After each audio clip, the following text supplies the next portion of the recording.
살아낼 수 있도록 결단하는 도전이 있는 시간이 될 수 있도록 주님 다스려 주시옵소서. 예수님 이름으로 기도드립니다. 아멘. 네, 함께 우리 박수 치며 우리 하나님을 기뻐하며 찬양하도록 하겠습니다.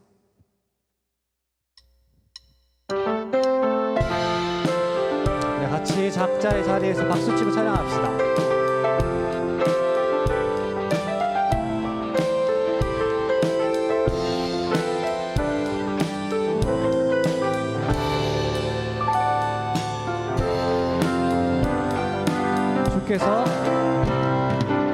주께서 내 맘에 두신 기쁨은 이 세상 즐거움 비교할 수 없네. 잠깐 있다 사라질 세상의 것과 다른 그 기쁨은 날마다 커져만. 다시 주께서 내 맘에 두신 기쁨은 이 세상 즐거움 비교할 수 없네. 잠깐 있다 사라질 세상의 것과 다른 그 기쁨은 날마다 커져만 가네. 주가 주신 평안이 내 맘에 있어. 주를 향한 찬양이 넘쳐 흐르네. 나를 안전하게 돌보시는 나의 주 하나님, 주를 찬양하리라. 주께서 내 인생 두신 소망은 이 세상 행복과 비교할 수 없네. 어둠 속에 사라질 세상의 것과 다른 그 소망은 날마다 커져만 가네. 주가 주신 평안이 내 맘에 있어. 주를 향한 찬양이 넘쳐 흐르네. 나를 안전하게 돌보시는 나의 주 하나님, 주를 찬양하리라. 한 번 더. 주가 주신 평안이 내 맘에 있어. 주를 향한 찬양이 넘쳐 흐르네. 나를 안전하게 돌보시는 나의 주 하나님, 주를 찬양하리라.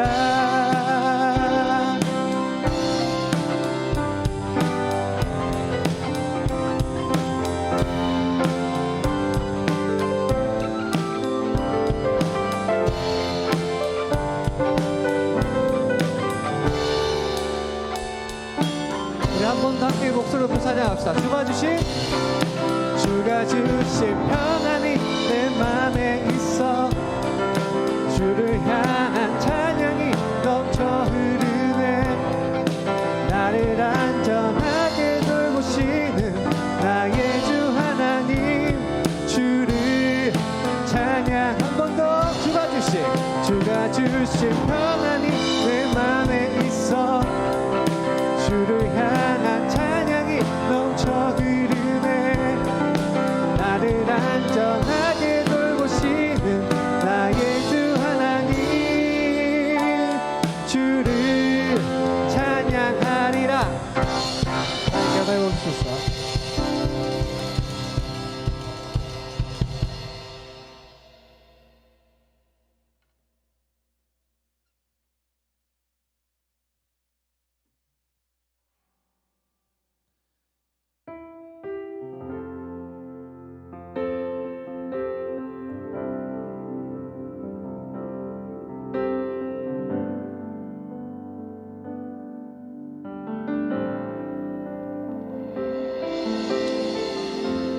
우리의 모든 것을 인도하시고 또 지키시는, 또 세계를 여시는 그 주님을 지안하게 마음 모아 찬양하며 나아갑시다.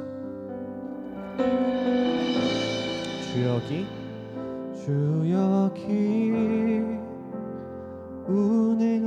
운행하시네. 주 경배해, 주 경배해. 주 여기 역사하시네. 주 경배해, 주 경배해. 세기를 만드시는 큰 기적을 행하시는 분, 그는 우리 하나님. 약속을 지키시는 분, 어둠 속을 밝히시는 빛, 그는 우리 하나님. 주 우리 마음 만지네. 주 경배해, 주 경배해. 주 우리 치유하시네. 주 경배해, 주 경배해. 주 우리 새롭게 하네. 주 경배해, 주 경배해. 주 우리 회복시키네. 주 경배해, 주 경배해.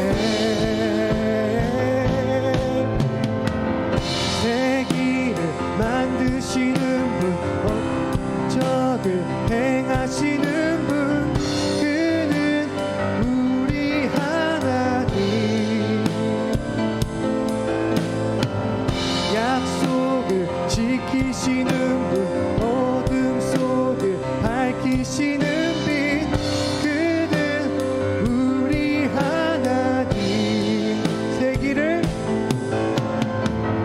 세기를 만드시는 분, 큰 기적을 행하시는 분, 그는 우리 하나님.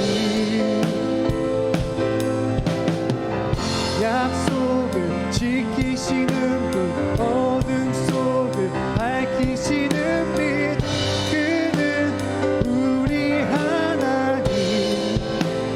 그는 하나님, 그는 하나님, 그는 하나님, 그는 하나님, 그는 하나님, 그는 하나님, 그는 하나님, 그는 하나님.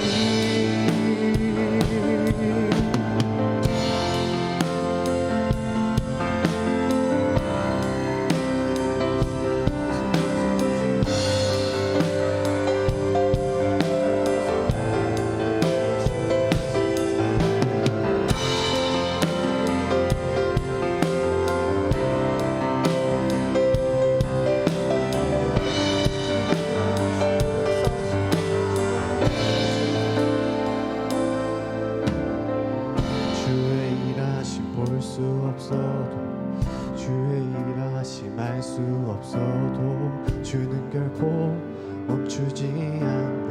주는 결코 멈추지 않네. 주의 일하심 볼 수 없어도, 주의 일하심 알 수 없어도, 주는 결코 멈추지 않네. 주는 결코 멈추지 않네. 주의 일하심 볼 수 없어도, 주의 일하심 알 수 없어도, 주는 결코 멈추지 않네. 주는 결코 멈추지 않네. 주의 일하심 볼 수 없어도, 주의 일하심 알 수 없어도, 주는 결코 멈추지 않네. 주는 결코 멈추지 않네. Waymaker, miracle worker, promise keeper, light in the darkness. My God, that is who you are. Waymaker, miracle worker, promise keeper,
주께서 주신 모든 시간 헛된 것 없네. 그 어느 것도 주의 뜻 알기 어려워도 이유 있음을 알기 원해. 나의 모든 걸음이 주님 안에 있기에 주의 이야기 되네. 내 안에 한계를 넘어 일하시는 주, 크신 주의 은혜 내 삶을 이끄시네. 인생의 처음과 끝을 주관하시니 모든 삶 주님께 맡기네. 우리 처음부터 함께 찬양합시다. 주께서 주신 모든 시간 헛된 것 없네. 그 어느 것도 주의 뜻 알기 어려워도 이유 있음을 알기 원해. 나의 모든 걸음이 주님 안에 있기에 주의 이야기 되네. 내 안에 한계를 넘어 일하시는 주, 크신 주의 은혜 내 삶을 이끄시네. 인생의 처음과 끝을 주관하시니 모든 삶 주님께 맡기. 내 안에 한계를 넘어 내 안에 한계를 넘어 일하시는 주, 크신 주의 은혜 내 삶을 이끄시네. 인생의 처음과 끝을 주관하시니 모든 삶 주님께 맡기네.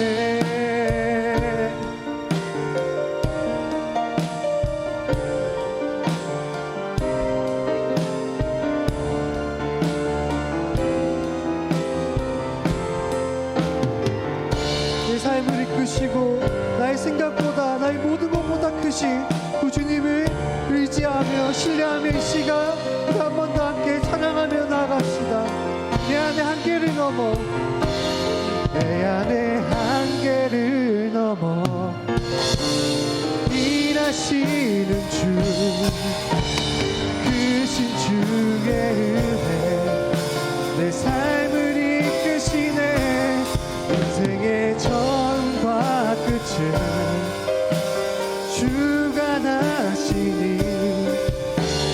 모든 삶 주님께 맡기.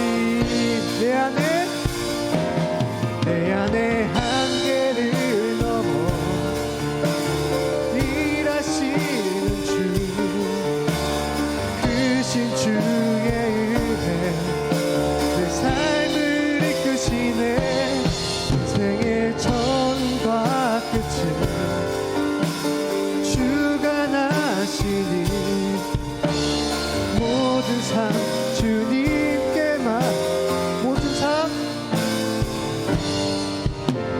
모든 삶 주님께 맡기네. 모든 삶 모든 삶 주님께 맡기네. 이 시간 함께 기도합시다.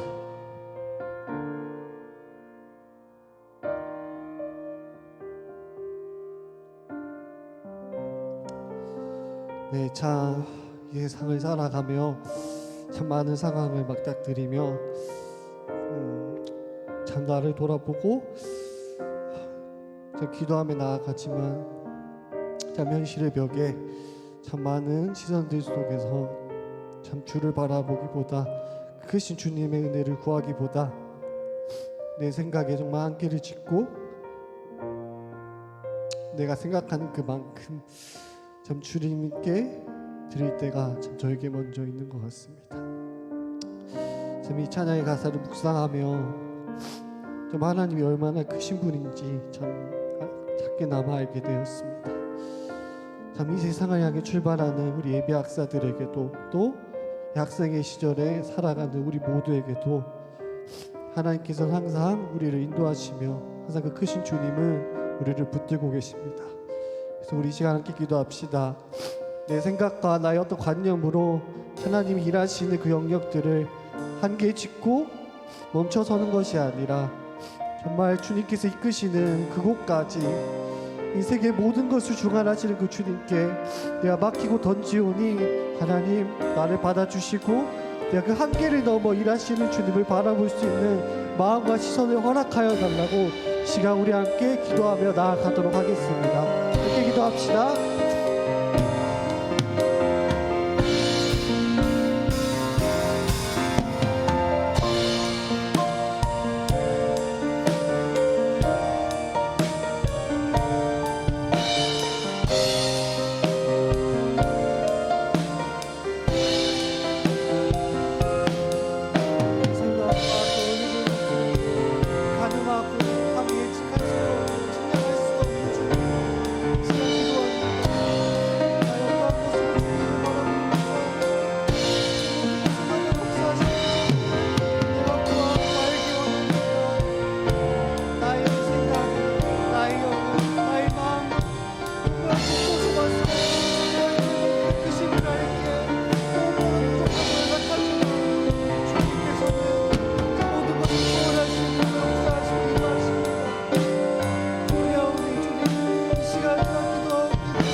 한 번 더 찬양하며 나아갑시다.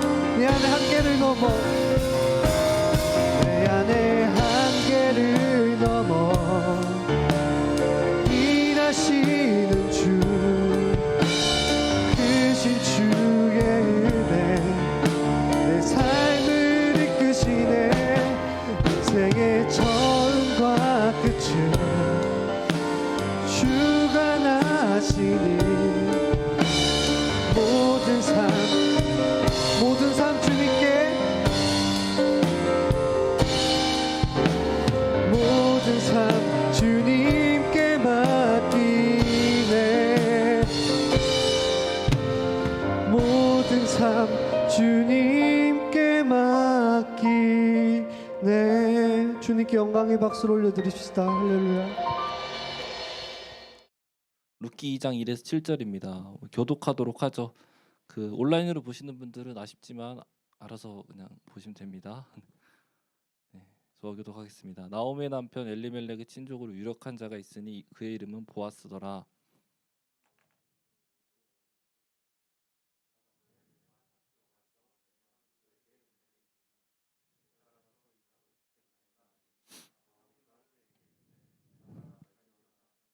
룻이 가서 베는 자를 따라 밭에서 이삭을 줍는데 우연히 엘리멜렉의 친족 보아스에게 속한 밭에 이르렀더라.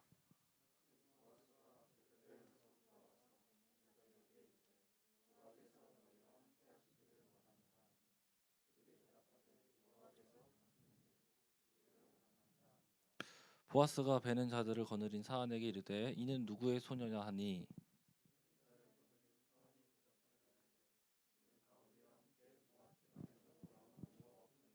같이 읽죠. 그의 말이 나로 베는 자를 따라 단 사이에서 하였고 아침부터 와서는 잠시 집에서 쉰 지금까지 계속하는 중이니이다. 아멘. 네. 네. 오늘 학사 파송하는 날이죠. 다들 멋지게 입고 왔네요. 네. 이런 날 원래 메시지 짧게 해야 되는데요. 실패했습니다. 죄송합니다. 먼저 하나님 인도하심이 있었다고 생각되고요. 다들 기대하는 마음으로 말씀을 들으면 좋겠습니다. 더 길어지는 것을 방지하기 위해 바로 말씀을 보도록 하죠. 저번에 룻기 1장을 봤었어요. 저저번 주였던 걸로 기억해요. 그때 좀 돌아보면 남편이 다 죽었죠. 그래서 남겨진 나오미와 룻은 모압 땅을 떠나 이스라엘 이 베들레헴으로 돌아왔습니다. 이제 2장에서는 이 베들레헴에서부터 말씀이 시작하는 겁니다. 여기서는 이제 2장 시작에서 새로운 인물 보아스가 등장합니다. 그리고 보아스는 룻과 첫 만남을 이루게 되죠. 오늘 본문 이후에 이 말씀들 아시는 분들이 많겠지만 짧게 간략하게 설명하자면 이제 보아스는 이제 나오미의 남편이었던 엘리멜렉의 대를 잇는 계대 결혼이라는 것을 룻과 하게 됩니다. 즉 다시 말하면 보아스와 룻의 만남을 통해서 다윗 왕이 이후에 몇 차례 있은 후에 태어나게 되고 그 족보에서 또 예수님이 태어나게 되는 것이죠. 즉 보아스와 룻의 만남은 다시 말하면 하나님의 큰 그림 안에 있는 만남이었다라고 우리는 볼 수 있죠. 네, 오늘 본문 3절 한번 보겠습니다. 한번 같이 읽어볼까요? 이거 하고 싶었는데 맨날 제가 혼자 읽었어가지고 3절 한번 읽어보겠습니다. 1절 시작. 룻이 가서 베는 자를 따라 밭에서 이삭을 줍는데 우연히 엘리멜렉의 친족 보아스에게 속한 밭에 이르렀더라. 아멘. 3절에서 이제 룻과 보아스의 만남이 우연이다. 네, 여기 빨간색이에요. 우연히라고 기록하죠. 4절에서도 마침이라는 표현으로 이제 룻이 보아스 밭에 일하고 있을 때 딱 보아스가 도착했다 이렇게 기록하죠. 우연히라는 표현, 또 마침이라는 표현에서 룻과 보아스는 의도적으로 서로 만난 게 아니다라는 것을 우리는 알 수 있습니다. 근데 여기서 중요한 건 뭐냐면 이 둘의 만남은 서로 의도하지는 않았지만 이 글을 쓴 저자는 이 우연적 만남 가운데 이 우연적 만남이 하나님의 섭리 가운데 이루어진 것이다라는 것을 나타내고 있습니다. 한번 살펴보죠. 위에서 살펴서 3절을 보면 우연이라는 표현 바로 뒤에 엘리멜렉의 친족 보아스라고 이렇게 소개를 하죠. 보아스를 그렇게 표현해요. 이 엘리멜렉의 친족이라는 표현은 이제 아까도 얘기했지만 보아스가 이 끊어진 엘리멜렉의 가문을 이을 수 있는 자격이 있는 자다라는 것을 표현하고 있는 표현이죠. 그러니까 복선 같은 거죠. 어찌 보면 이후에 이어질 스토리의 복선을 지금 이 엘리멜렉의 친족 보아스라는 표현에 나타내고 있는 겁니다. 저자는 지금 뭐냐면 우연을 말하면서 동시에 이 전체 줄거리 안에서는 이 만남이 하나님의 역사를 이루는 섭리 가운데에서의 만남이었다라는 것을 이렇게 암시하고 보여주고 있는 것이죠. 이것은 1절부터 3절에서 나타나는 구조를 보면 좀 더 명확해집니다. 약간 한글 성경에는 약간 순서가 다르게 기록되어 있는데요. 이런 순서로 기록되어 있습니다. 틀어주세요. 네, 보이시나요? 이런 구조를 갖고 있어요. 잘 보시고 그냥 이해하시면 됩니다. 그러니까 룻이 보면은 중심에는 룻이 은혜를 받기를 기대하고 있다는 걸 보여주죠. 그래서 그 다음 룻이 은혜 받기 기대한다 이게 있죠. 그걸 둘러싸고 있는 바로 그 C와 C-를 보면은 이제 룻이 나아가는 밭에 나아가는 것을 둘러싸고 있습니다. 그리고 이까지 보면은 이제 결국 밭에 나간 룻은 누구에게 은혜를 받게 되는가 이런 의문이 들게 되고 이것은 이제 보아스라는 인물이 그걸 둘러싸고 있죠. 그리고 그 보아스는 엘리멜렉의 친족이라는 표현으로 둘러싸여 있습니다. 자, 그러니까 이 구조를 보면 룻은 이제 보아스의 영향력 안에서 은혜를 받게 될 것이다라는 걸 보여주고 있고 동시에 이것은 또 엘리멜렉의 대를 잇는 만남이 될 것을 암시하고 보여주고 있는 구조다라고 우리는 살필 수 있는 겁니다. 결국 하나님의 역사를 이루어가는 그 섭리 안에서 룻과 보아스가 지금 놓여져 있다. 이것을 이 본문 1절부터 3절을 통해서 이제 저자는 보여주고 있는 것이죠. 그러니까 이 표현과 구절을 통해 우연적 만남이지만 이것은 하나님께서 좀 치밀하게 구성한 플롯이 진행되는 가운데 놓여져 있는 만남이었다. 이렇게 정리할 수 있습니다. 그렇습니다. 우연 같아 보이는 이 세상의 모든 일들, 이것은 사실 하나님의 섭리 아래에 놓여진 일입니다. 실제로 예수님께서도 참새 두 마리가 한 아사리온에 팔리는 것은 하나님의 허락이 있어야 된다라고 기록하셨죠. 말씀하셨습니다. 그리고 하나님께서 우리의 머리털까지 다 세신다라고 되어 있어요. 기록되어 있습니다. 그러니까 우리의 일상뿐만 아니라 내가 생각하지도 못하는 어떤 영역까지도 하나님의 뜻, 하나님 섭리 안에서 놓여져 있다라고 우리는 예수님께서 가르친다는 걸 볼 수 있죠. 자, 근데 여기서 이제 이런 생각이다. 하나님의 섭리에 대한 얘기를 좀 하다 보면은 그 섭리 안에 피조 세계가 놓여져 있고 또 내 삶이 놓여져 있다. 이거를 이렇게 계속 고민하고 생각하다 보면은 별 생각 없이 받아들이는 사람들은 되게 모르겠습니다. 복 받은 사람이라고 얘기할게요. 근데 이런 의문들이 들어요. 어떤 의문이냐? 두 가지로 제가 좀 생각을 했습니다. 먼저는 나오죠. 선하시고 사랑이 많으신 하나님의 뜻인데 섭리잖아요. 그 섭리인데 어째서 오늘 본문의 룻과 나오미와 같은 그리고 또 진행된 역사 지금까지 그리고 나의 삶을 들여다볼 때 어째서 이런 고통과 슬픔의 문제를 내버려 두시는가? 첫 번째 의문이 들죠. 이런 의문이 들어야 됩니다, 여러분. 사실은. 그리고 또 한 가지 의문이 듭니다. 그렇다면 좋아, 내 삶이 하나님의 섭리 안에 있어. 그럼 나는 내 삶을 내가 선택할 수 있는 의지는 어떻게 되는 거지? 의지의 문제는 어떻게 되는 거지? 우리의 삶에서는 어떤 의미를 그럼 찾을 수 있는 거지? 이런 질문들이 이렇게 들어야 되는 것이죠. 네. 그렇습니다. 첫 번째부터 좀 살펴보죠. 첫 번째 의문, 성과 사랑이 하나님의 섭리 가운데 고통의 문제는 어떻게 우린 여기에 하는가? 이것을 우리가 보기 전에 전제하고 우리가 놓치지 말아야 되는 부분은 뭐냐? 우리가 모든 것을 알고 우리 인간이란 존재가 모든 것을 알고 이해할 수 있는 존재가 아니다라는 것을 우리는 먼저 전제를 해야만 이것이 해결됩니다. 하나님의 섭리에 대해 우리는 다 알 수 없다 이거죠 사실. 존 칼빈은 기독교에서 이렇게 가르칩니다.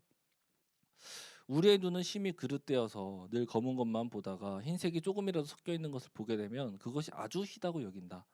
또한 우리의 눈은 매우 연약하여 한 줄기의 태양빛만 보면 곧 멀어버리고 만다. 그죠? 그리고 이렇게도 말합니다. 신학은 하나님이 스스로 계시하신 지식에 국한된다. 하나님은 마치 유모가 아이에게 옹알이를 하듯 인류에게 자신을 맞추심으로 자신을 계시하셨다. 이렇게 가르칩니다. 즉 우리는 하나님께서 만드신 피조 세계를 온전히 감당할 수도 제어할 수도 없는 존재다라는 걸 알 수 있고요. 그만큼 불완전한 존재고 연약한 존재라는 것이죠. 그리고 우리가 알 수 있는 것은 하나님께서 가르쳐 주시기 때문에, 그러니까 하나님께서 우리에게 맞추어서 가르쳐 주시기 때문에 하나님 알 수 있다, 깨달아갈 수 있다는 걸 말합니다. 그러니까 우리는 하나님 안다, 또 이 세상을 통찰한다, 나 자신에 대해 안다고 생각하지만 사실 그것들은 다 사실은 하나님 입장에서 옹알이 수준이다 이렇게 가르치는 거죠. 결국 우리의 고통과 슬픔의 고난의 문제, 이것이 고통스럽지 않다, 뭐 슬프지 않다 이 말이 절대 아닙니다. 그거 자체의 의미가 있어요. 하지만 중요한 것은 뭐냐? 이 모든 것이 선하시고 사랑이 충만하신 하나님의 섭리 안에 분명히 존재하는 것들이고 우리는 이걸 다 이해할 수 없다 이것입니다. 하지만 우리가 붙들어야 되는 것은 하나님은 선이시고 하나님은 사랑이시다라는 것입니다. 그 안에서 우리는 이해할 수 없지만 받아들이게 되는 개념이라는 거죠. 두 번째 의문입니다. 우리의 삶이 하나님의 섭리로 이미 정해졌다라면 우리가 우리의 삶을 선택할 수 있는 의지는 강화되어지고 동시에 우리의 삶은 무의미해지는 것 아닌가라는 의문입니다. 이런 의문에서는 이런 결론에 다다라요 보통. 그럼 난 이미 정해져 있으니까 내 삶을 막 살아도 되는구나 이렇게 됩니다. 이런 의문에 대해서 우리는 이런 전제를 좀 생각해 볼 수 있어요. 우리는 오히려 우리의 삶의 의미라는 것이 하나님 안에서만 발견된다라는 것을 생각할 때 다른 결론에 이르게 됩니다. 우리는 분명히 삶을 선택할 수 있는 의지가 있어요. 이것을 하나님은 무시하지 않고 그걸 사용하십니다. 하지만 우리가 기억해야 되는 부분은 우리가 하나님을 벗어난 상태에서 나의 의지로 무엇을 선택하는 것, 그것은 어떠한 의미도 찾을 수 없는 삶이라는 것입니다. 조금만 더 깊이 생각해 보면 그러한 삶은, 하나님을 벗어난 의지를 선택하는 삶은 결국 죽음과, 그죠? 그냥 먼지로 돌아가는 삶, 그것밖에 남지 않는 허무와 공허의 삶이 될 수밖에 없다는 것이죠. 존 칼빈은 이거에 대해서도 이렇게 말합니다. 그러므로 섭리에 대한 무지가 모든 것들 가운데 최고의 비참함이고 그것을 아는 것은 최상의 복이다. 이렇게 가르치고요.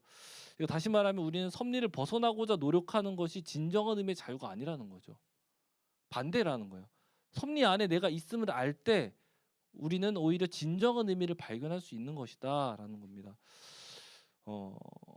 이것은요, 우리의 삶의 한 절 한 절이 하나님의 섭리와 연결되어야만 우리의 삶이 유의미해진다라는 결론으로 도달하게 돼요. 그렇게 우리는 섭리 안에서의 내 삶을 나태하고 어떤 아무것도 하지 않는 그런 선택을 하는 것이 아니라 또 반대가 되는 거예요. 그 섭리 안에서 의미가 있기 때문에 그 섭리 안에서의 삶은 생명이 부여되고 역동성이 부여되게 되어 있습니다. 그러니까 칼빈이 이렇게 말해요. 섭리를 탓하여 자신의 무능함과 게으름을 핑계할 수 없다. 태양에 노출된 시체의 악취는 태양 탓이 아니다. 그것은 죽음 탓이다. 태양은 살아있는 생명을 오히려 자라게 하기 때문이다. 네, 이해가 좀 되시나요? 네, 좀 정리를 했는데요. 네, 좋습니다. 우리의 삶은 우연의 연속이라고도 볼 수 있습니다. 그죠?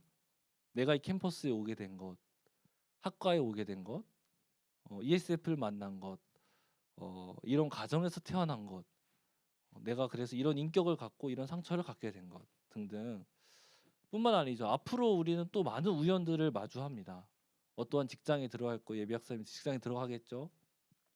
누군가를 만나 결혼을 할 것이고 저처럼 자녀를 낳아서 자녀와 만나게 될 것입니다. 다 우연이죠. 근데 우리가 기억하고 분명히 해야 될 것은 이 우연 뒤에 하나님의 섭리라는 큰 그림이 놓여져 있다는 것입니다. 이걸 기억해야 되는 것이죠. 우리의 모든 삶의 그 순간순간을 하나님의 역사와 연결짓는 것, 그런 삶이 되어야 된다라는 것까지 우리는 생각해 볼 수 있습니다. 그러니까 이 고난의 시간들, 어떤 상처의 이 시간들, 어떤 감당이 버거운 고통과 슬픔의 시간들이 또 반대들도 있겠죠. 내 좋은 인격을 갖게 된 이런 어떤 배경, 행복하고 또 충만한 은혜와 기쁨이 넘치는 시간들 등등, 이런 나의 모든 삶의 순간순간들이 하나님의 역사, 하나님의 섭리 그 안에서 어떻게 쓰임 받고 있는지, 어떻게 쓰일 것인지를 유념하는 거, 기억하는 거, 그걸 바라보고 또 고민해 보는 거, 이런 자세가 필요하다는 것이죠. 그러할 때 우리는 어떤 일이 벌어지냐, 우리의 삶의 의미가 발견됩니다. 그죠? 이 발견된 의미는요, 꿈을 꾸게 해요. 하나님과 함께 꿈을 꾸게 합니다. 그래서 주변에 많은 사람들이 영향을 받게 됐지만 그것이 완전히 날 넘어뜨리거나 절망케 할 수가 없습니다. 왜냐? 하나님으로부터 주어지는 삶의 의미를 내가 소유하고 있기 때문에 우리는 어떠한 상황에서도 그 생명력이 끊어지지 않는 것이죠. 그 어떤 소망이, 그 생명이 넘치는 그 하루하루를 살 수 있게 되는 것입니다. 네, 그러니까 우리의 삶이 하나님의 섭리와 연결지어야 된다라는 것을 우리는 배울 수 있다는 것이죠. 그런데 오늘 본문을 좀 살펴보면 모든 피조 세계를 주관하신 하나님 섭리 아래서 되게 많은 인물들이 있다는 걸 볼 수 있죠. 그리고 그 인물들마다 각자의 역할이 부여되어 있음을 알 수 있습니다. 근데 중요한 것은 그 많은 역할들 중에 특별히 하나님의 역사에 동참하는 중심 인물들이 있다는 것을 우리는 발견할 수 있어요. 오늘 본문에서는 룻과 보아스가 되겠죠. 그리고 성경에서 아브라함, 이삭, 야곱, 다윗과 신약의 제자들이 되겠죠. 이런 하나님 나라의 역사는 이를 이루어가는 중심 인물들이 이렇게 뼈대를 이루고 있다는 것을 볼 수 있습니다. 우리는 오늘 이 중심 인물들의 특징, 특히 룻과 보아스에게 발견되는 공통된 특징을 좀 살펴보면서 은혜를 나누고자 하는데요. 보죠. 먼저 오늘 본문에서 1절을 보죠. 1절을 보면 보아스를 소개합니다.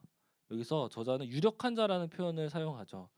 유력하다는 표현은요, 히브리어로 하일이라는 표현을 씁니다.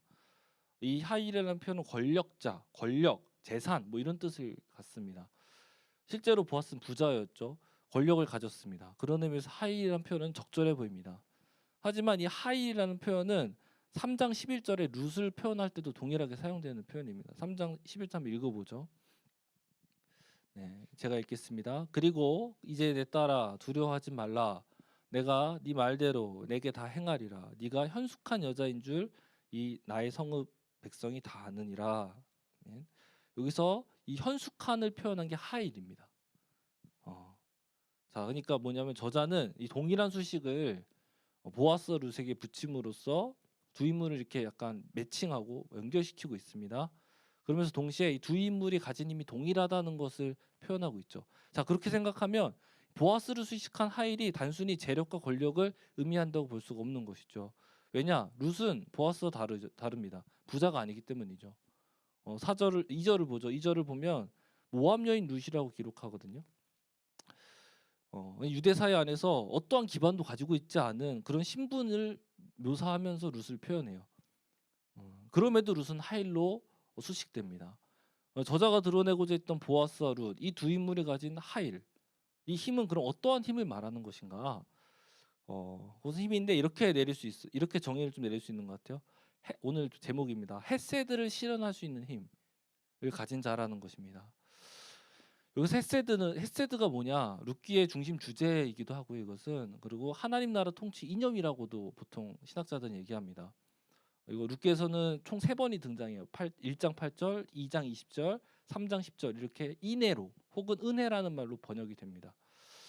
이걸 좀 헤세드라는 용어 되게 중요한데요. 신학자들 이렇게 정의합니다. 제가 읽어드릴게요. 약한 자가 공궁에 처해 있을 때 강한 자가 그럴 의무가 없음에도 불구하고 자발적으로 보이는 충성, 이렇게 정의를 내립니다. 이게 헤세드의 핵심이다라고 정의 내리는데요. 정리하자면 보아스와 룻은 이 헤세드를 실제 삶에서 실현하는 힘, 하일을 가진 자들이었다라고 살필 수 있습니다. 보죠. 보아스를 보면 룻을 돕잖아요, 그죠? 도움이 필요한 룻의 상황을 보아스는 오늘 본문 이후의 내용을 보면은 되게 잘 도와요. 율법의 의무를 넘어서서 섬세하고 넉넉하게 돕습니다. 뿐만 아닙니다. 보아스가 헤세드를 실현하는 삶을 살아왔다는 걸 잘 볼 수 있는데요. 자, 보죠. 오늘 말씀을 보면 되게 좀 특이한 장면이 있어요. 보아스가 오기 전에 이미 룻은 이삭을 죽고 있었습니다. 그죠? 그렇거든요. 사환이죠, 사환. 일꾼들을 통솔하는 그런 어떤 중간 관리자 역할을 하는 사람이 룻에게 이미 보아스의 허락을 받지 않고 이삭 죽는 것을 허락했다라는 걸 우리는 볼 수 있죠. 그죠? 당시 사환이 마음대로 주인의 재산을 누군가에 양도할 수 있는 권한은 없습니다, 사실. 그럼에도 사환이 보아스가 오기 전에 룻에게 이런 헤세드를 베푼 것을 볼 때 우리가 어떻게 유추할 수 있냐면 보아스의 가문 전체에 이미 헤세드를 베푸는 문화가 형성되어져 있구나라는 것을 유추할 수 있는 것이죠. 즉 보아스는 헤세드를 단순히 내가 감당을 잘한다 이걸 넘어서서 헤세드가 가득한 문화를 실현해내는 그런 힘이 있는 자였다는 것까지 우리는 볼 수 있습니다. 이 헤세드를 실현하는 힘, 이것은 룻에게서도 나타납니다. 시어머니 나오미를 향한 섬김과 충성에서 나타나죠. 2절을 보면 아까도 말했듯이 이방인입니다. 그럼에도 배타적 유대 사회 안에 이방인의 신분으로 식량을 구하기 위해서 이삭을 주로 홀로 나가는 거, 이거 쉬운 일이 아니죠. 인상적인 건 7절입니다. 한번 7절 같이 읽어볼까요? 7절에 보면 룻이 어떤 사람인지 좀 잘 나타납니다. 7절 같이 읽겠습니다. 7절 시작. 그의 말이 나로 베는 자를 따라 단 사이에서 이삭을 죽게 하소서 하였고 아침부터 와서는 잠시 집에서 쉬내 지금까지 계속하는 중이니이다. 아멘. 자, 여기서 단 사이에서 이삭을 죽게 하소서라고 얘기하잖아요. 이게 되게 엄청나게 무리한 요구입니다. 사실은 당시 팔레스타인 지역에서 추수를 하는 건 이렇게 했었다고 해요. 남자들, 소년들이 낯을 들고 막 이렇게 곡식을 베고 앞에 갑니다. 그럼 뒤에 여자들, 소녀들이 뒤따라가면서 이삭을 이렇게 단을 묶는 작업을 이렇게 했다고 해요. 그리고 과부와 고아 나그네들, 약자들을 위해서 도움이 필요한 자들을 위해서 곡식을 남겨두라라는 명령이 있었거든요. 그래서 다 사실은 못 먹잖아요. 남겨두는 그 곡식들을 이제 그들이 나중에 와서 가져가는, 주워가는 그런 프로세스 그런 것이 있었습니다. 근데 지금 룻이 요구하는 건 뭐냐면요, 그 베는 자를 따라라고 되어 있거든요. 그러니까 뭐냐면 지금 자기가 그 소녀들이 지나가고 난 맨 마지막에서 죽겠다는 말이 아니라 소년과 소녀 사이에서 죽겠다, 혹은 소녀들과 같이 죽겠다라는 말로 지금 해석이 됩니다. 이것은 그러니까 되게 무리한 욕을 하고 있는 거죠. 사실은 받아들여지기 힘든 무리한 욕을 했다는 것. 이건 뭔 말이냐면 룻에게는 지금 시어머니를 위해서 내가 부끄러움을 당하는 것, 난처한 상황을 마주하고 감당하는 것, 그럴 수 있는 용기, 그러니까 이 헤세드를 실현하는 힘이 룻에게 있었다라고 우리는 묵상할 수 있는 것이죠. 그 실절을 또 볼 때 잠시 집에서 쉬네 계속 성실하게 일했다는 것도 잘 나타납니다. 네, 이 보아스와 룻의 모습의 이것들도 살펴봤는데요. 헤세드를 실제 삶에서 살아내는 힘을 가진 자들, 이들을 통해서 하나님 나라 역사는 이렇게 중추적으로 해서 이어진다는 걸 볼 수 있습니다. 예수님께서도 이렇게 말씀하셨습니다. 요한복음 12장 24절. 내가 진실로 진실로 너에게 이르노니 한 알의 밀이 땅에 떨어져 죽지 아니하면 한 알 그대로 있고 죽으면 많은 열매를 맺느니라. 이게 헤세드를 감당하는 힘의 비밀이죠. 밀알이 되어 썩어지기를 결단하고 살아내는 힘, 희생할 수 있는 힘, 이걸 말하는 거예요. 이거 우리에게도 잘 적용이 됩니다. 실제로 헤세드를 실현하는 힘을 가진 사람들과 함께 사역을 할 때와 여러분 그런 힘이 없는, 헤세드를 실현할 힘이 없는 자들과 지체들과 사역을 할 때 상당히 큰 차이가 납니다. 제가 이게 고민을 나누는 나름 저는 친하다고 생각하는 책임 목자님이 있습니다. 그분과 이렇게 대화를 나누는데요. 이제 막 서로의 이제 회관에 대한 얘기를 막 하죠. 근데 그 책임 목사님께서 이렇게 서대문에 대해서 얘기를 해주셨어요. 서대문은 뭔가가 있다 이거였어요. 뭔가 그 특유의 스피릿이 있다, 이 말씀을 하셨어요. 뭔가 되게 자유로워 보인다. 사실은 되게 자유롭고 되게 막 톡톡 치는 사람들이 많다. 근데 그럼에도 뭔가 자기를 부인하고 순종하는 문화가 뭔가 자리 잡혀 있는 것 같다. 그게 되게 부럽다. 이런 말을 저에게 했었던 기억이 납니다. 얼마 전에 했었어요. 저도 동의하는데요. 곰곰이 생각해봤어요. 왜 우리 회관은 이런 문화가 있지? 왜 이런 뭔가 말로 다 표현할 수 없는 스피릿이 왜 있지? 여러분도 모르겠지만 다 있습니다. 곰곰이 생각해볼 때 지금 책임 목자가 잘해서는 아닌 것 같고, 아무리 봐도 내린 결론은 그거였어요. 선배 학사님들부터 시작된 그들의 수고와 헌신으로 만들어진 우리 공동체 헤세드의 문화로구나라는 거를 좀 이렇게 생각해 볼 수 있었습니다. 마찬가지 오늘 졸업하는 선배들이 남긴 귀한 열매를 저와 우리 목자님들, 우리 남은 학생들이 누리게 되는 거인 것입니다. 개인적으로 이걸 곰곰이 생각해 볼 때 참 자격 없는 저를 이렇게 이런 공동체에 함께하게 하시고 또 이런 역사를 이루어갈 수 있게 허락하셨다는 게 참 그냥 감사가 됐던 것 같아요, 저한테는. 근데 이까지는 되게 좋잖아요. 근데 중요한 거는 이거 부분인 것 같아요. 전에도 한번 저번 주인가 저저번 주에도 한번 얘기했던 것 같은데 이미 이런 문화가 너무 잘 잡혀 있다는 거예요, 이 공동체에. 그래서 저부터도 이 헤세드를 실현해낼 수 있는 힘이 없는 상태임에도 어느 정도 공동체의 흐름을 이어진다는 겁니다.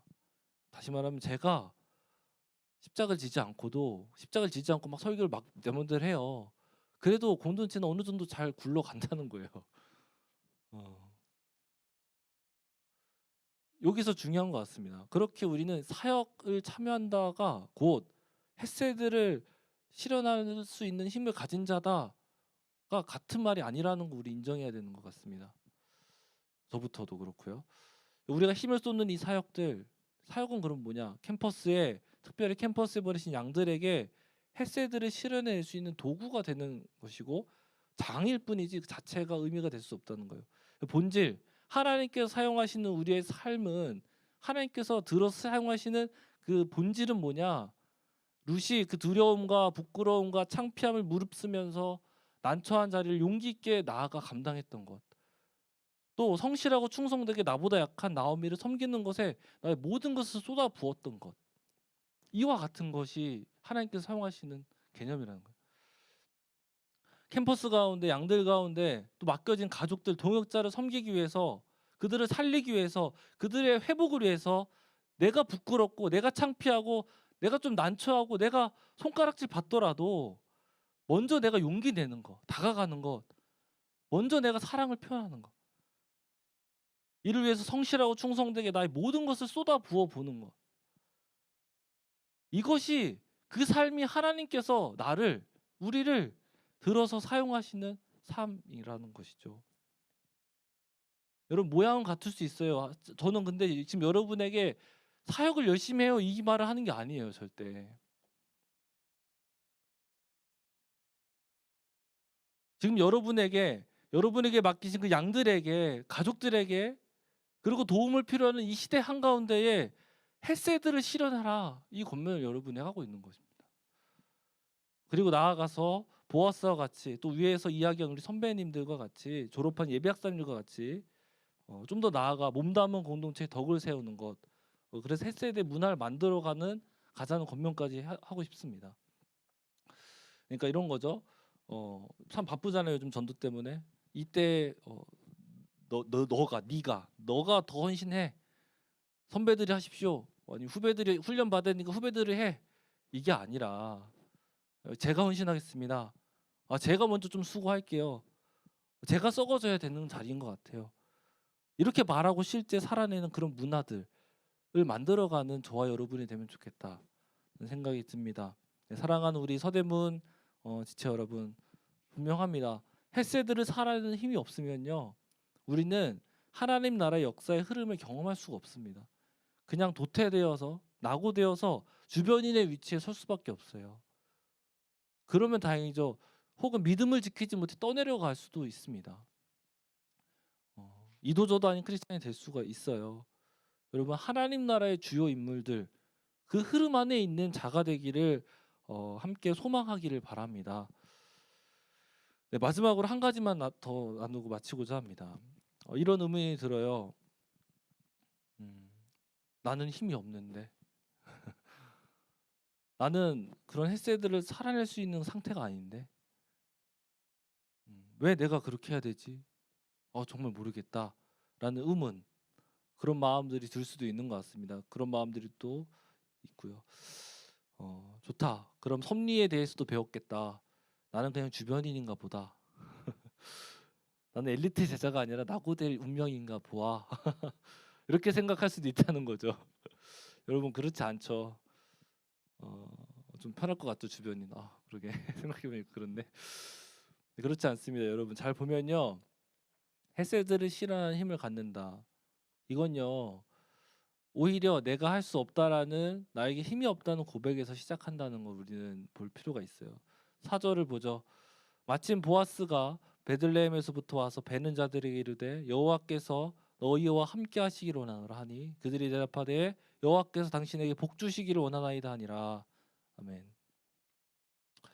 네, 4절 제가 좀 분석을 해왔습니다. 다음 장 넘겨주시면 나오는데요.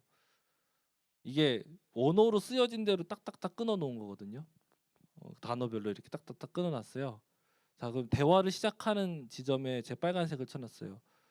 보면은 보아스와 종들이 대화하는 데 있어서 여호와로 시작해서 여호와로 끝나는 구조를 갖습니다. 이게 뭐 관용어구라는 관용적으로 주고받는 인사라는 그런 말도 있는데 그럴 수도 있어요. 하지만 이렇게 기록했다는 건 의미가 있어요. 또 뭐냐면 종들과 보아스가 맺고 있는 관계가 여호와로 둘러싸여 있다라는 거죠.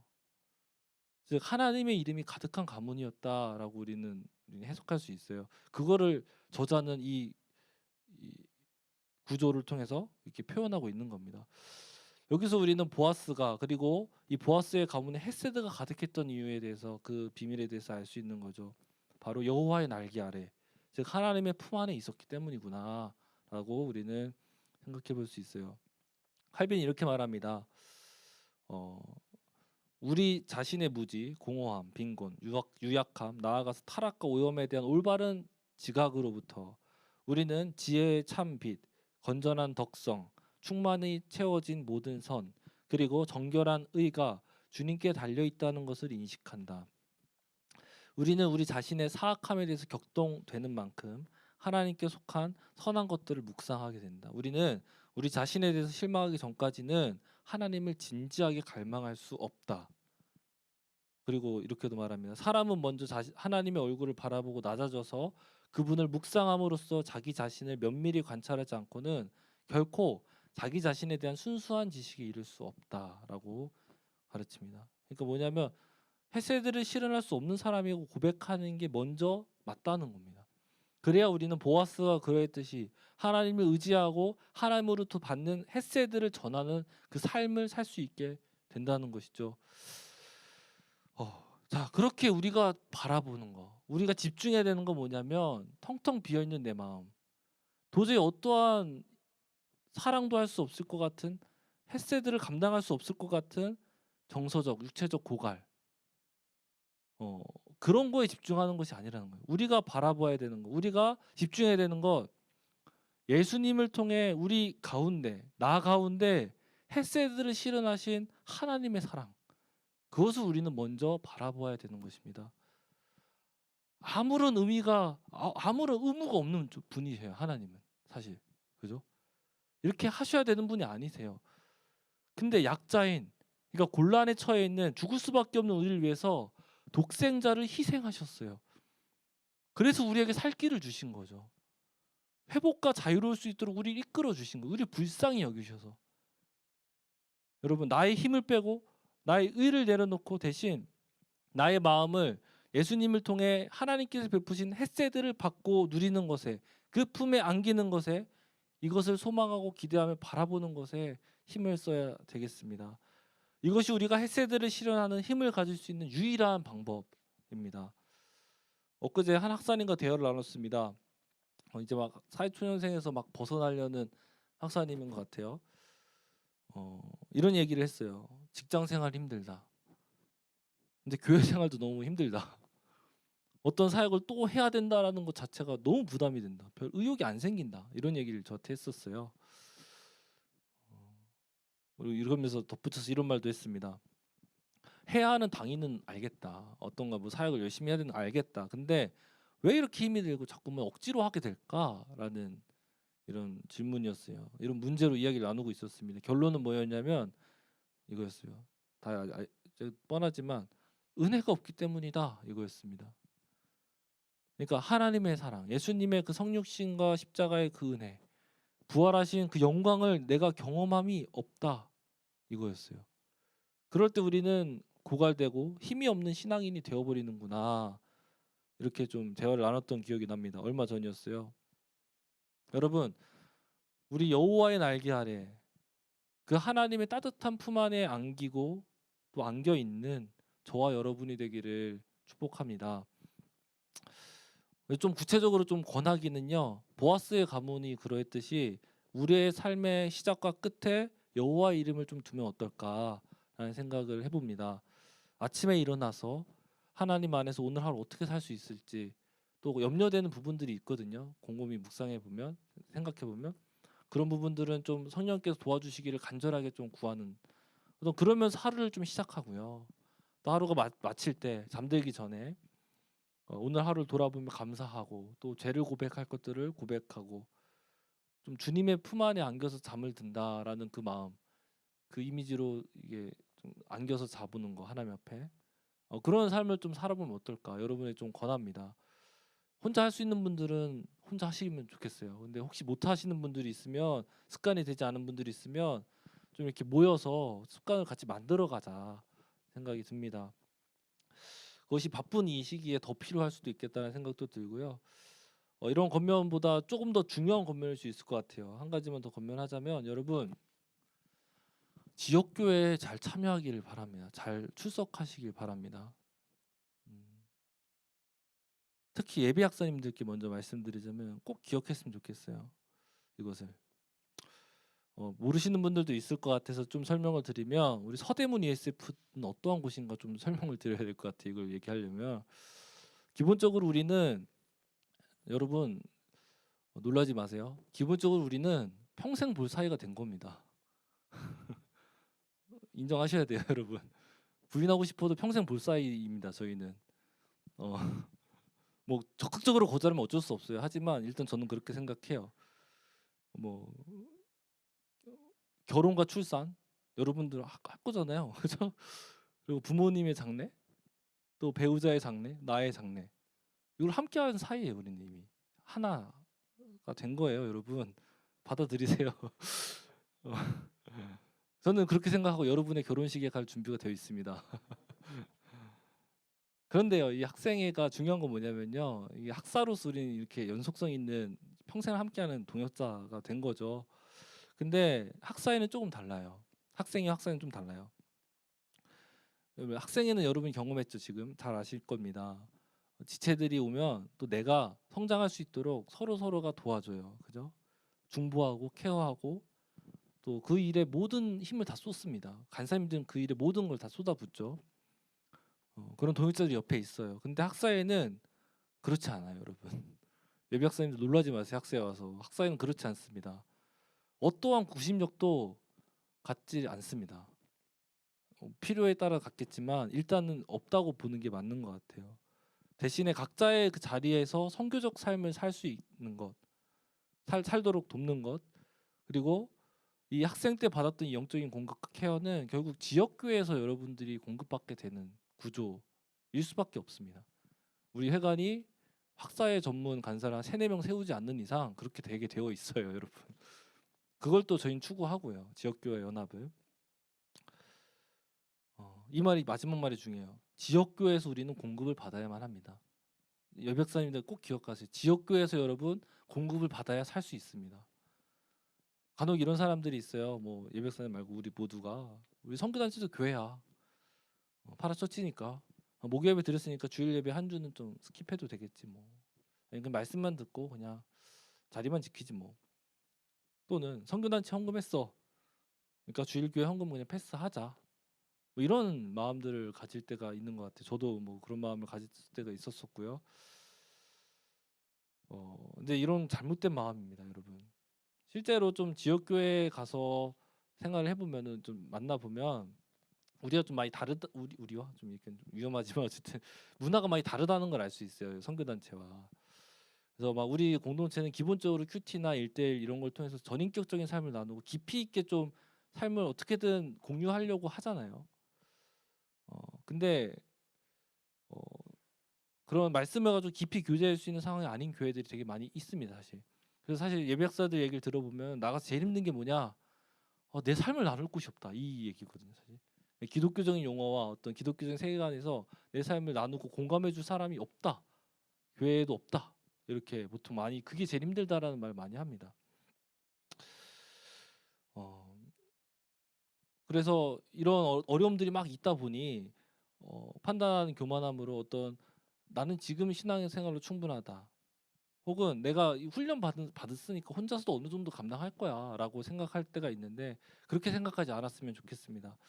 워낙에는 학생 때부터 여러분, 학생 때부터 좋은 교회, 어떤 공급받는 메시지를 들을 수 있는 교회를 계속해서 찾아가고 신중하게 이렇게 결단함으로 좀 정하고 다녔으면 좋겠습니다. 잘 모르겠다. 그런 분은 저한테 오십시오. 제가 힘을 다해 찾아보도록 하겠습니다. 아는 분들 다 통해 가지고 그 지역 여러분이 사는 그 지역에 어느 교회가 좀 괜찮은지 제가 알아서 추천하도록 하겠습니다. 예배 학사님들 아까도 얘기했지만 어느 정도 훈련 받았으니까 지역교회 수준 나와 맞지 않으니까 교회 교제 모임에 속하는 것은 되게 소모적으로 느끼고 불필요하다고 느낄 수도 있습니다. 그럼에도 지역교회로부터 공급 없이 신앙을 유지할 수 있다는 것은 잘못된 생각입니다. 무엇보다 생명력 있는 메시지가 있는 곳에 꼭 다녔으면 좋겠어요. 그건 어떻게 하냐면요. 메시지에 하나님의 영광이 있는가. 그리고 또 한 가지는 교회가 교회를 위하는 것이 아니라 성도를 위하는가. 이 두 가지를 보면 알 수 있습니다. 알겠죠? 메시지에 하나님 영광이 있는가. 교회가 교회 자신이 아닌 성도들에게 관심이 있는가. 이걸 꼭 분별하셔서 교회를 잘 선택했으면 좋겠습니다. 그리고 교제 모임에도 최선을 다해서 적응하시고 또 교제하기를 그런 교제권에 들어가기를 권면합니다. 네, 좀 기회가 된다면 가능하다면 그런 어떤 교회를 다니시고 출석하는 걸 넘어서서 지역 교회에서 이 공동체에서 배운 것들이 있잖아요. 그것들을 또 전하고 실현해감으로 받은 햇새들을 보아스와 같이 문화로 또 실현해내는 그런 삶을 살아가는 예비학사님과 우리 학생 여러분이 되면 좋겠습니다. 네, 분명 하나님께서 그 삶을 그 도전하는 삶을 기뻐하시고 받으시고 사용하실 것이라고 믿습니다. 네, 오늘 설교 이거 마치도록 하고요. 한번 정리하고 마치겠습니다. 우연으로 여겨집니다. 우리의 삶은. 근데 그것은 하나님의 큰 섭리라는 큰 그림 안에 놓여져 있다는 걸 배웠습니다. 중요한 건 그 섭리가 나의 삶과 연결되어질 때 우리는 나의 삶이 의미를 찾을 수 있는 것이죠. 그리고 그 섭리 안에 이루어지고 있는 역사 가운데 쓰임 받는 사람은 햇새들을 실현하는 힘을 가진 사람이다고 우리는 살펴봤습니다. 이 힘은 나의 힘을 빼고 그리스도를 통해 먼저 우리에게 실현하신 그 햇새들을 경험하면서 주어지는 힘이다라고 우리는 배웠죠. 햇새들을 살아내므로 하나님 나라 역사의 흐름 안에 놓여지는 저와 여러분이 되기를 주님의 이름으로 축복합니다. 네, 시간 짧게 두 가지 정도만 같이 기도하고 이어서 진행할 텐데요.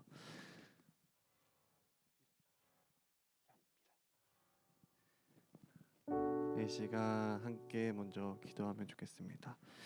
오늘 말씀에서와 같이 우연이라는 생각하는 또 우리의 삶은 사실 하나님의 크신 섭리 안에 놓여져 있다라고 말씀해 주셨죠. 그리고 이어서 그 섭리가 우리에게로 이어질 때야 참 의미를 발견할 수 있다, 알 수 있다라고 하셨습니다. 여러분들은 삶 속에서 이런 하나님의 섭리를 가득히 누리고 계십니까? 이 시간 기도할 때에는 정말 겸손한 마음으로 기도했으면 좋겠습니다. 내가 하나님의 그 섭리를 작게나마 알고 또 하나님의 안에 머무르며 내 삶의 의미를 또 발견하기를 또 알기를 원한다고 기도하면 좋겠습니다. 그래서 이 나의 삶이 고통스럽고 허망한 그런 삶이 그런 의미가 아니라 정말 하나님의 그 섭리 안에서 머무르면 참된 의미를 깨닫고 하나님으로부터는 참된 자유와 기쁨을 누리기 원한다고 시간 먼저 함께 기도하며 나아가도록 하겠습니다. 함께 기도합시다.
약한 자가 공궁에 처해 있을 때 강한 자가 그럴 의무가 없음에도 불구하고 자발적으로 보이는 충성, 이것을 헤세드라고 정의해 주셨습니다. 오늘 말씀에서 참 이 시어머니를 위해 참 이 어려움과 수치를, 좀 많은 어려움들이 있었지만 그 모든 것들을 내려놓고 하나의 미랄로 썩어지는 돌로시대에서 말씀이 기록이 되어 있었죠. 우리의 삶도 한번 돌아보고 생각해 봅시다. 나는 정말 오늘 이 말씀과 같이 썩어지고 있습니까? 그리고 썩어져야 할 곳은 어디입니까? 우리는 헤세드를 실천해야 합니다. 내가 어떤 남는 것이 아니라, 힘이 돼서가 아니라 정말 하나님이 그 자리에 있기 위해서, 하나님이 드러나기 위해서 우리는 나아가야만 합니다. 이 시간 기도할 때에는 하나님께서 보여주신, 또 예수 그리스도께서 보여주신 그 헤세드를 본받아 단호히 결단하며 이 시간 기도합시다. 그래서 예수 그리스도와 같이 그 썩어지는 헤세드를 살아냄으로써 하나님의 그 크신 역사 안에 내가 또한 있기 원한다고, 주께서 보여주신 그 길을 내가 또한 함께 걸어서 이 세상 가운데에 하나님의 이름을 나타내기 원한다고, 지금 우리 함께 마음 모아 기도하며 나아갑시다. 함께 기도합시다.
예수 그리스도의 이름으로 기도드립니다.